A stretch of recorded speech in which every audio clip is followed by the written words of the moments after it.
Isang mapagpalang araw po sa ating lahat. Ako po si Junella Bianca Diaguilar at ito po ang aking Day 281 Devotion para sa ating 365 Daily Devotion na pinamagatang Ano ang Purpose ni Lord sa Sex? At ang topic natin ngayon ay Sex and Theology. Sabi po dito yung concept na Sex and Glory is not ultimately about human pleasure but about God's glory. When expressed within marriage, it reflects His design of love, faithfulness, and fruitfulness. The misuse of sex dishonors Him, but the right use magnifies His wisdom and goodness. As with every part of life, sex must be lived out in a way that exalts Christ and displays the beauty of the gospel. At ang Bible verse natin matagpuan sa Hebrews chapter 13 verse 4, and it says, Marriage should not be honored by all, and the marriage bed kept pure, for God will judge the adulterer and all the sexually immoral. Sa Tagalog po, maging marangal sa lahat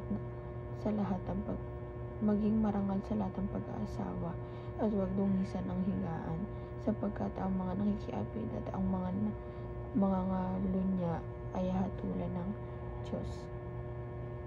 At ang teachings natin ay number 1, sex is meant to honor its creator.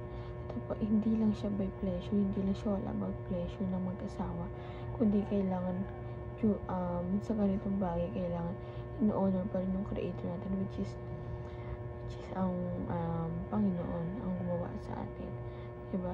Hindi lang siya basta dinesign or binigay sa atin ng ganun. Kundi may purpose din siya na hindi dapat yun inaabuso at hindi yung ginagamit sa iba. Within marriage lang po ito. At sa asawa mo lang dapat, diba? Hindi yan kung kani-kanino lamang. And number 2 po, sex must be done in God's way. Ito po, yung God's way kasi boundary siya between marriage, diba? Na dun dapat siya gawin dahil dun yung tama, pero hindi naman natin dinidisclose yung mga tawag dito, yung may mga karanasan na before marriage, dahil wala naman tayo sa katayuan para husgahan sila, diba? Ang alam lang natin, walang imposible sa ating Panginoon kung magsisisi sila at hihingi ito ng tawad sa ating Panginoon at talagang aaminin nila yung kanilang pagkakasala. And number 3 po, sex is holy and we have a duty to keep it holy. Ito po, diba yung sex nga holy siya, ginoglorify ang ating Panginoon. Kailangan na may duty tayo dito habang hindi katulad ng estudyante na habang hindi pa tayo kinakasal na protektahan ito at panatilihin itong holy na talagang i-glorify ang ating Panginoon. And application naman po para sumapay sa ating buhay, number 1, love your partner by keeping sex holy. Ito po, pag kinasal na kayo, syempre mamahalin natin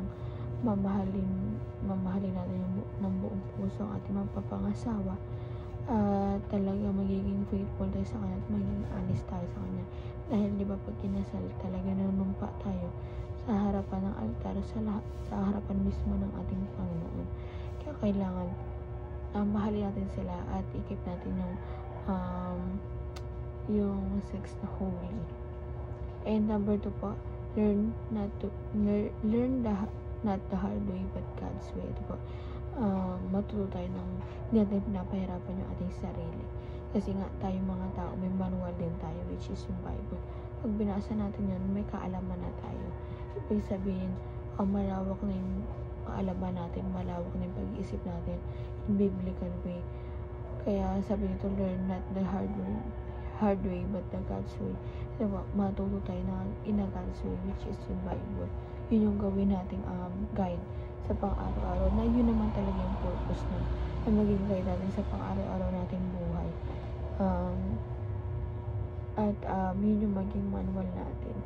And number 3 po, lead your partner to a God-glorifying relationship. Ito po, wag po natin yung siguro maganda nag-umpisa tayo ng boyfriend, girlfriend pa lang, talagang gina-glorify yung relationship yung centered na talaga ang ating Panginoon, talaga sobrang secure ng relationship na meron kayo. And pag kinasal na kayo, syempre may kaalaman na kayo about boundary between marriage sa kausapang sex na dapat pa rin na gino-glorify at ino-honor natin ng ating Panginoon. Hindi lamang pong aking devotion ngayong araw. Sana po matutunan kayo at huwag mo kalimutan na i-share sa ating mga mahal sa buhay, and God bless po sa ating lahat.